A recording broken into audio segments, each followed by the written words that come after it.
makes me certainly very proud of having started a trend that led to the social media of today.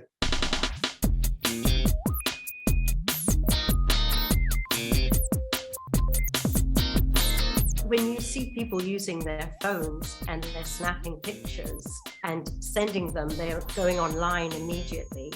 Our picture was the first to do something like that.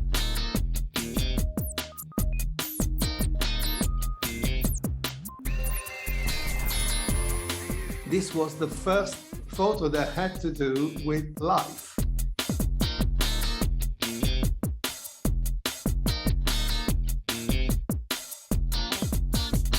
We call it the first social photo on the web because everything before had to do with physics, for which the web was invented.